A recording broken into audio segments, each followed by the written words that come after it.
Thomas സാറേ, നമസ്കാരം. Lok Sabha election മുഴുവൻ കഴിഞ്ഞപ്പോൾ ഏറ്റവും ഞെട്ടലുണ്ടാക്കിയ ഒരു റിസൾട്ട് അയോധ്യയാണ്. പ്രത്യേകിച്ചും അയോധ്യയിലെ രാമക്ഷേത്രം, അതിൻ്റെ നിർമ്മാണം, അതിൻ്റെ പേരിൽ നടന്ന വലിയ പ്രചാരണ കോലാഹലങ്ങൾ, ഒടുവിൽ അതിൻ്റെ പ്രാണപ്രതിഷ്ഠ, അതുണ്ടാക്കിയ വിവാദങ്ങൾ. എന്തായാലും അയോധ്യ ലോകോത്തരമായ ഒരു ടൂറിസ്റ്റ് കേന്ദ്രമായി മാറുകയും ലോകം മുഴുവനുള്ള ആളുകൾ, ഇന്ത്യക്കാർ ഒരു വ്രതം പോലെ ചെന്നു പോരുകയും ലോകം മുഴുവനുള്ള ആളുകളെ ആകർഷിക്കുകയൊക്കെ ചെയ്യുന്ന പ്രധാനപ്പെട്ട ഒരു ഇന്ത്യയുടെ അഭിമാന കേന്ദ്രമായി അയോധ്യ മാറി എന്നാണ് ഈ ഇലക്ഷൻ്റെ തൊട്ട് മുമ്പ് വരെ നമ്മൾ ധരിച്ചത്. പക്ഷേ ഇത് മുഴുവൻ ചെയ്തു കൂട്ടിയ BJP അയോധ്യയിൽ തോറ്റു എന്നത് മറ്റ് പലയിടത്തും തോറ്റതുപോലെ ഉള്ള ഒരു തോൽവിയല്ല. അപ്പോൾ വ്യാപകമായി BJPക്ക് വലിയ തിരിച്ചടി ഉണ്ടാകുകയും കേവല ഭൂരിപക്ഷം പോലും BJPക്ക് ഒറ്റയ്ക്ക് കിട്ടാത്തൊരവസ്ഥ വരികയും ചെയ്തപ്പോഴും എന്തുകൊണ്ടും ജയിക്കുമെന്ന്, ഇന്ത്യയിൽ ആദ്യം ജയിക്കുമെന്ന് പ്രതീക്ഷിക്കപ്പെട്ടിരുന്ന മണ്ഡലമാണ് അയോധ്യ. അവിടെ എന്തുകൊണ്ട് തോറ്റു എന്ന് ആലോചിക്കുമ്പോൾ പ്രധാനപ്പെട്ട ഒരുപാട് കാര്യങ്ങളുണ്ട്. ഒന്ന്, അതിൻ്റെ രാഷ്ട്രീയ കാരണം. അയോധ്യ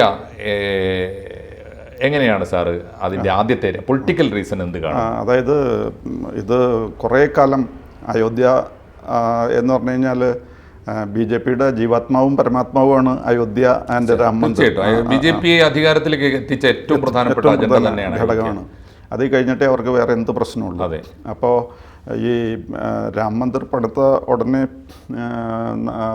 നൂറ്റാണ്ടുകളുടെ സ്വപ്നം സാക്ഷാത്കരിച്ചു എന്നുള്ളൊരു ധാരണയാണ്, വിശ്വാസമാണ് BJPക്കായാലും പൊതുവിൽ ഇന്ത്യയിലും ഈവൻ ഗ്ലോബൽ ലെവലിൽ പോലും അങ്ങനെ ഒരു ചിന്ത ഉണ്ട്, വലിയൊരു നേട്ടമായെന്നുള്ള. ഈ മന്ദിർ പൊളിറ്റിക്സിനെതിരെ വന്ന ഏറ്റവും ശക്തമായൊരു വിമർശനം ഞാൻ ഈ കൂട്ടത്തിൽ ചോദിച്ചോട്ടെ സാറിനോട്.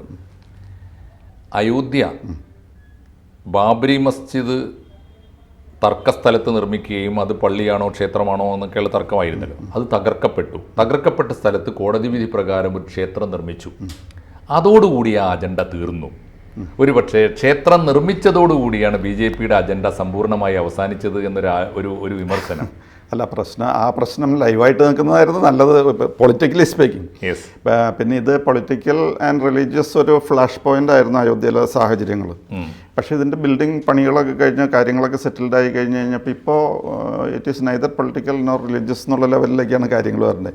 ഇത് വേറെ രീതിയിലാണ് ഇപ്പോൾ ആൾക്കാർക്ക് ഫീൽ ചെയ്യുന്നത്. പക്ഷേ റിലീജിയസ് അല്ല എന്ന് നമ്മൾ പറയുമ്പോഴും സാറേ, കോടതി വിധിയെ അയോധ്യയിലെ മുസ്ലിങ്ങൾ ഉൾപ്പെടെ ഈ കേസിന് അയോധ്യയിലെ തർക്കഭൂമി പള്ളിക്ക് തന്നെ ലഭിക്കേണ്ടതാണ് എന്ന് വാദിച്ചുകൊണ്ട് അവിടുത്തെ സുന്നി വഖഫ് ബോർഡ് ഉൾപ്പെടെയുള്ളവർ നടത്തിക്കൊണ്ടിരുന്ന കേസും സുപ്രീം കോടതി വിധി വന്നപ്പോൾ അവർ രാജ്യത്തിൻ്റെ പരമോന്നത കോടതിയുടെ വിധി അംഗീകരിക്കുകയും അവർ ക്ഷേത്ര നിർമ്മാണത്തോട് സഹകരിക്കുകയൊക്കെ ചെയ്തൊരവസ്ഥയുണ്ടായി. അപ്പോഴും നിശബ്ദമായ ഒരു അയോധ്യ മനസ്സിൽ അത് ഇന്ത്യക്ക് ശാശ്വതമായ സമാധാനം കിട്ടാൻ ഉപയുക്തമായ വിധിയാണ് എന്ന് വിശ്വസിക്കുമ്പോഴും മനസ്സിൽ എവിടെയൊക്കെയോ അയോധ്യക്കാരുടെ മനസ്സിൽ ഒരു നേരിയ നൊമ്പരവും വേദനയും അവശേഷിപ്പിച്ചു എന്നുകൂടി നമുക്ക് പൊളിറ്റിക്കൽ സയൻസ് വെച്ച് വായിക്കാമോ? പക്ഷേ അതിൽ കൂടുതൽ ഇപ്പോഴത്തെ ഇങ്ങനത്തെ പെട്ടെന്നങ്ങനെ ഒരു തലകുത്തി മറിഞ്ഞ പോലെ ആയിപ്പോയല്ലോ കാര്യങ്ങൾ. അതിൻ്റെ സാഹചര്യം എന്ന് പറഞ്ഞു കഴിഞ്ഞാൽ പൊളിറ്റിക്കൽ അല്ലെങ്കിൽ റിലീജിയസ് എന്നുള്ളത് കവിഞ്ഞിട്ട് അവിടെയുള്ള ആൾക്കാർക്ക് ഒരു പ്രശ്നമായത്. പ്രശ്നം എന്ന് പറഞ്ഞു കഴിഞ്ഞാൽ നമുക്കറിയാമല്ലോ, പറഞ്ഞാൽ ഇപ്പോൾ സാറ് പറയുന്നത് അതിൻ്റെ പൊളിറ്റിക്കൽ റിലീജിയസ് ഫാക്ടർ വിട്ടിട്ട് വേറെ ലെവലിലേക്ക് റീസൺസ്, അയോധ്യ തോറ്റതിൻ്റെ മറ്റു കാരണങ്ങളാണ് ഇപ്പോൾ ഉള്ളത്. അതായത് നമുക്കറിയാമല്ലോ, വേനലിൽ നമ്മൾ വെന്തുരുകയായിരുന്നു കുറച്ച് ദിവസം. മഴ പെയ്ത് കഴിയുമ്പോൾ നല്ല തണുപ്പ് കിട്ടി. മഴയാണെങ്കിൽ ഒഴുകി പോയിക്കോളും ചെയ്യും, ശല്യമൊന്നുമില്ല. പക്ഷേ ഈയിടെ ഒരു ക്ലൗഡ് ബേഴ്സ്റ്റ് ഉണ്ടായി. അപ്പോൾ ഈ മഴയങ്ങ് പെയ്ത് കഴിഞ്ഞിട്ട് ഇവിടെ ട്രാഫിക് ബ്ലോക്കായി പല പ്രശ്നങ്ങളായി. അപ്പോൾ അയോധ്യയിലെ ചേഞ്ചസ് എന്ന് പറഞ്ഞു കഴിഞ്ഞാൽ rain in summer is welcome. പക്ഷേ ഒരു ക്ലൗഡ് ബേസ്ഡ് ആകുമ്പോൾ ആൾക്കാർക്ക് ചില ബുദ്ധിമുട്ടുകൾ ഉണ്ടാവില്ല. ഇവിടെ വരുന്ന പ്രോഗ്രസ് ആൻഡ് ഡെവലപ്മെന്റ് എന്ന് പറഞ്ഞാൽ it is like a cloud based. നാച്ചുറലോ സ്പോണ്ടേനിയസോ അല്ല അയോധ്യയിൽ സംഭവിക്കുന്നത്. അതായത് ഇത് വന്ന പാടെ കോൺസെൻട്രേഷനൊക്കെ കഴിഞ്ഞു, എല്ലാ ചടങ്ങുകളും കഴിഞ്ഞു. അതുകൊണ്ട് പാർട്ടിക്ക് കിട്ടാവുന്ന എല്ലാ ബെനിഫിറ്റ്സും കിട്ടാവുന്ന ഒരു സാഹചര്യം ഉണ്ടായിരുന്നു. പിന്നെ മോദി പറഞ്ഞായിരുന്നു നിങ്ങളൊക്കെ ക്ഷണിച്ചിട്ട് വന്നില്ല, നിങ്ങൾ ഹിന്ദുക്കളോട് താല്പര്യമില്ലാത്തവരാണെന്നുള്ള ലൈനിലേക്ക് ഒരു ആർഗ്യുമെൻറ്റ് അതെ പ്രതിപക്ഷത്തോട് അങ്ങനെയൊക്കെ പറഞ്ഞ് വരുത്തി. പക്ഷേ അതുകൊണ്ട് തീർച്ചയായിട്ടും നൂറ്റാണ്ടുകളുടെ സ്വപ്നം സാക്ഷാത്കരിച്ചതിൻ്റെ ഒരു ബെനിഫിറ്റ് BJPക്ക് കിട്ടേണ്ടതായിരുന്നു. പക്ഷേ അവിടെയുള്ള ആൾക്കാർക്ക് വേറെ ചില പ്രശ്നങ്ങളുണ്ട്. അത് റൂറൽ ആൻഡ് അർബൻ രണ്ട് രീതിയിലും അയോധ്യനെ കാണാം. റൂറൽ ഏരിയയിൽ എന്ന് പറഞ്ഞു കഴിഞ്ഞപ്പോൾ എന്താ സംഭവിച്ചേക്കണേന്ന് പറഞ്ഞാൽ ഇപ്പോൾ ഈ ടെമ്പിൾ വന്നതോടുകൂടി സകല ഡെവലപ്മെൻറ്റ്സും ഈ ടെമ്പിളിൻ്റെ ചുറ്റുമാണ് കേന്ദ്രീകരിച്ചു. അപ്പോൾ അവിടുത്തെ ഡെവലപ്മെൻറ്റ്സിൻ്റെ പേസ് എന്ന് പറഞ്ഞു കഴിഞ്ഞാൽ നമുക്കറിയാമല്ലോ, മോഡി എന്ത് കാര്യം ചെയ്യുകയാണെങ്കിലും ഹി തിങ്സ് ബിഗ്. ചെറിയ ഇടപാടൊന്നും ആളുടെ കയ്യിലില്ല. ഇപ്പോൾ ക്രിക്കറ്റ് സ്റ്റേഡിയം പണിതിട്ടുണ്ട്, അല്ലെങ്കിൽ മറ്റേ സ്റ്റാച്യു ഉണ്ട് സർദാർ വല്ലഭായ് പട്ടേലിൻ്റെ. അതേപോലെ ഓരോ കാര്യങ്ങളും ഹൈ പ്രൊഫൈലാണ്, ഹൈ പ്രൊഫൈൽ ഭയങ്കര. അതേപോലെയാണ് ഇപ്പോൾ ഇവിടുത്തെ റോഡ് പണി നടക്കുന്നത്. ഈ റോഡ് പണികളെന്ന് പറഞ്ഞു കഴിഞ്ഞാൽ ലോകത്തുനിന്ന് മുഴുവനും ടൂറിസ്റ്റ് വന്ന എത്ര വണ്ടികളും ഒരുമിച്ച് പോകാനും അതേപോലെ അവിടെ താമസിക്കാനായിട്ട് ഹോട്ടലുകളും മറ്റ് സൗകര്യങ്ങളും എല്ലാ രീതിയിലും അവിടെ ഡെവലപ്മെൻറ്റ് നടക്കുകയാണ്. റോഡുകളുടെ വികസനവും നടക്കുകയാണ്. അപ്പോൾ എന്ത് പറ്റിയെന്ന് പറഞ്ഞു കഴിഞ്ഞാൽ ഈ റോഡുകൾ മുഴുവനും ഇങ്ങനെ വന്നു കഴിഞ്ഞപ്പോൾ എബൌട്ട് 5000 ആൾക്കാർക്ക് വീടുകൾക്ക് പ്രശ്നം ഉണ്ടായെന്ന് പറയപ്പെടുന്നു. നമുക്ക് കൃത്യം 1000-ഓളം വീടുകൾ നഷ്ടപരിഹാരം കിട്ടിയിരിക്കാം. നഷ്ടപരിഹാരം ഒരു പക്ഷേ എന്നല്ല കിട്ടിയിട്ടില്ല. കുറച്ച് പേർക്ക് കിട്ടിയിട്ടുണ്ട്, കുറച്ച് പേർക്ക് ഇനിയും കിട്ടാനിരിക്കുന്നേ ഉള്ളൂ.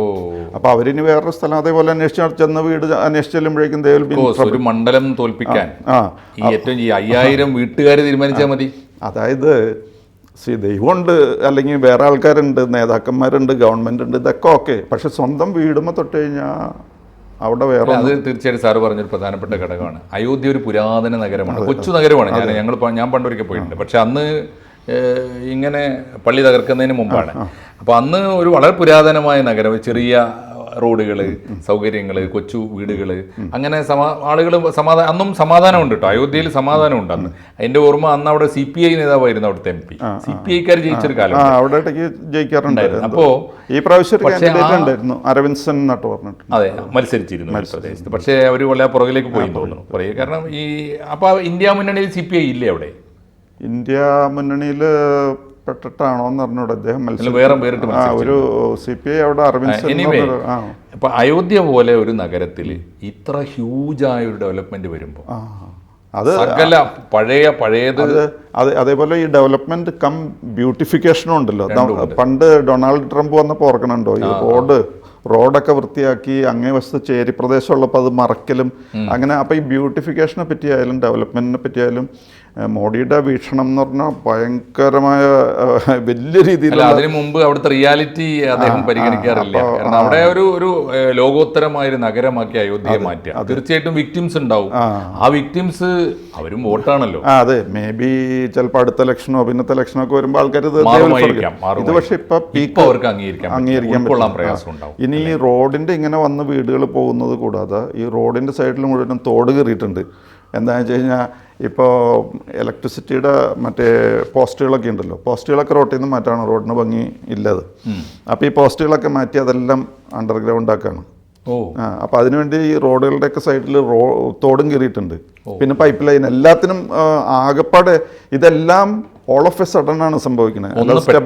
രണ്ടാമത് പണ്ടുണ്ടായിരുന്ന എല്ലാ സ്ട്രക്ചറും ഇടിച്ച് നിരപ്പാക്കിയിട്ടായിരിക്കും ഈ കൺസ്ട്രക്ഷൻ കുറേയൊക്കെ അങ്ങനെ സംഭവിക്കും. അപ്പോൾ ഈ റോഡ് മുഴുവൻ ഇങ്ങനെ വെട്ടിപ്പൊളിച്ച് നിറച്ച് പൊടിയാണ്. പറഞ്ഞ മനസ്സിലായോ?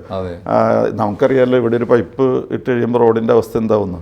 അത് എല്ലായിടത്തും ഇതേപോലെ ഒറ്റയടിക്ക് പൈപ്പിടലും മറ്റേ ഇലക്ട്രിസിറ്റിയുടെ ലൈൻ അടിയിൽ കൂടെ ആക്കലൊക്കെ കൂടി വന്നു കഴിഞ്ഞപ്പോൾ ഭയങ്കര ശല്യം. പിന്നെ വീടുകൾക്ക് കോട്ടം പറ്റുന്ന, ബിസിനസ്സിൻ്റെ സ്ഥാപനങ്ങൾക്ക് കോട്ടം പറ്റുന്ന, ചിലരുടെ സ്ഥലങ്ങളൊക്കെ എടുത്ത് പോയേക്കുന്നതിന് കൃത്യമായ രേഖകളില്ലെങ്കിൽ അതിൻ്റെ പൈസയ്ക്ക് പ്രശ്നം വരുന്നു. ഇങ്ങനെയുള്ള സാധാരണക്കാരായ ചെറുകിടക്കാരായ കൊച്ചു കൊച്ചു കച്ചവടങ്ങളൊക്കെ ചെയ്ത് നാട്ടുമ്പുറത്ത് ഒരു കൊച്ചു നഗരത്തിൽ ജീവിച്ചിരുന്ന, നാട്ടുമ്പുറത്തിൽ നിന്ന് അല്പം വികസിച്ച ഒരു നഗരത്തിൽ എത്രയോ നൂറ്റാണ്ടുകളായിട്ട് ജീവിച്ചു വന്ന മനുഷ്യന്റെ ജനജീവിതത്തിലേക്ക് അതിഭീകരമായൊരു വികസനത്തിന്റെ വിസ്ഫോടനം വരികയാണ്. അപ്പോൾ അവർക്ക് പൊടി തൊട്ട് എല്ലാം അസഖ്യമായി തോന്നും.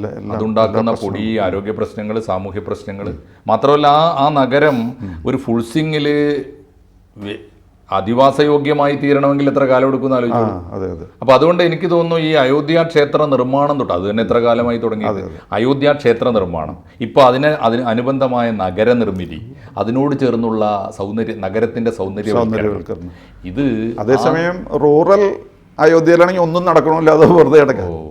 റൂറൽ അയോധ്യയിൽ ഒന്നും നടക്കുന്നില്ല. അവർക്ക് അതിന്റെ പേരിലൊരു വിരോധമുണ്ട്. റൂറൽ എന്ന് പറഞ്ഞാൽ രാജ്യത്തെ ഒരൊറ്റ കേന്ദ്രം, രാമക്ഷേത്രവും അതിൻ്റെ പരിസരവും മാത്രം നോക്കി നിൽക്കെ വികസിക്കുകയും അതിൻ്റെ ഇരകളായിത്തീരുന്ന പഴയ മനുഷ്യരെക്കുറിച്ച്, അവരാണ് വോട്ടർമാർ എന്ന് പോലും ഈ ഘട്ടത്തിൽ ഓർമ്മ വരാതെ അല്ലേ. ഇനിയിപ്പോൾ അവിടെ ഒരു ഫ്ലോട്ടിംഗ് പോപ്പുലേഷൻ വരണം. പഴയ ആളുകളൊക്കെ ഡിസ്പ്ലേസ്ഡ് ആയിട്ട് എവിടെയെങ്കിലുമൊക്കെ ഗ്രാമങ്ങളിലേക്ക് മാറുകയും പുതിയൊരു നഗര കേന്ദ്രീകൃത സമൂഹം വരികയും ചെയ്യുമ്പോൾ അവിടുത്തെ വോട്ടേഴ്സ് ലിസ്റ്റൊക്കെ മാറുമ്പോൾ വ്യത്യാസം വരുമായിരിക്കും. അപ്പോൾ അവിടുത്തെ കാഴ്ചപ്പാടെന്ന് പറഞ്ഞാൽ മോഡി തന്നെയാണെങ്കിലും പറഞ്ഞത് we will build A strong divine and capable India for the next 1000 years എന്ന് പറഞ്ഞു. അത്രയും നീട്ടിയാണ് കാര്യങ്ങളൊക്കെ പറഞ്ഞു പോയത്. 1000 കൊല്ലം മുന്നേ കണ്ടുകൊണ്ടുള്ളതാണ്. അപ്പോൾ അതുകൊണ്ട് ഇപ്പോൾ ഉണ്ടാകുന്ന കൊച്ചു നഷ്ടങ്ങൾ, അതെ, പക്ഷേ ആ നഷ്ടം നേരിട്ട് സഹിക്കുന്നവർക്ക് അതൊരു പ്രശ്നമാണ്. അത് മാത്രമല്ല, ആ നഷ്ടം ഒരുപക്ഷെ അതുവഴി അദ്ദേഹം തന്നെ അനുഭവിക്കേണ്ടിയും വരുന്നുണ്ട് മോദി. ഓക്കെ, മറ്റെന്തെങ്കിലും റീസൺസ് സാറ്? ഇതാണ്, അതായത് പൊളിറ്റിക്കൽ ആൻഡ് റിലീജിയസ് കാര്യങ്ങളൊക്കെ ആ ടെൻഷനൊക്കെ അതൊക്കെ ഏകദേശമൊക്കെ കഴിഞ്ഞു. ഇനിയിപ്പോൾ അതൊന്നുമില്ല. പക്ഷേ ഇപ്പോൾ പ്രായോഗിക ജീവിതത്തിൽ അനുഭവപ്പെടുന്ന ബുദ്ധിമുട്ടുകൾ കൊണ്ടാണ് ഇങ്ങനെ സംഭവിച്ചിരിക്കുന്നത്. തീർച്ചയായിട്ടും പ്രായോഗികമായ ജനജീവിതത്തിലുണ്ടായ ബുദ്ധിമുട്ടുകൾ, സാധാരണക്കാർക്കുണ്ടാകുന്ന കഷ്ടപ്പാട്, റൂറൽ UP, റൂറൽ അയോധ്യ എന്ന് പറയുന്ന ഒരു ഇന്ത്യയുടെ ആത്മാവ് തുടിക്കുന്ന, മഹാത്മാഗാന്ധിയുടെ വാക്ക് പറയുമ്പോൾ ഇന്ത്യയുടെ ആത്മാവ് തുടിക്കുന്ന ഗ്രാമങ്ങളെ മറക്കുകയും ഒരു പുതിയ നഗരം, അതും പഴയത് ഗ്രാജുവലായി ഡെവലപ്പ് ചെയ്തു വരികയല്ല, ഒരു പുതിയ നഗരം, ഒരു ക്ഷേത്രത്തെ കേന്ദ്രീകരിച്ച് ലോകോത്തരമായൊരു നഗരം ഉണ്ടാക്കാൻ ശ്രമിക്കുമ്പോൾ തീർച്ചയായിട്ടും ആ നിർമ്മിതിയിൽ ഉണ്ടാകാവുന്ന സെറ്റ് ബാക്കുകളാണ് അതിൻ്റെ ഒരു പൊളിറ്റിക്കൽ ഔട്ട് ബ്രേക്കാണ് സത്യത്തിൽ കണ്ടത്. അതാണ് അയോധ്യയിലെ പരാജയം അല്ലേ? അങ്ങനെയാണ് സാറിൻ്റെ ഒരു നിരീക്ഷണം. ആ നിരീക്ഷണം കൂടി തീർച്ചയായിട്ടും നമ്മുടെ രാഷ്ട്രീയക്കാരും പൊതുപ്രവർത്തകരും കാണട്ടെ, പഠിക്കട്ടെ. നന്ദി സാർ. Thank you.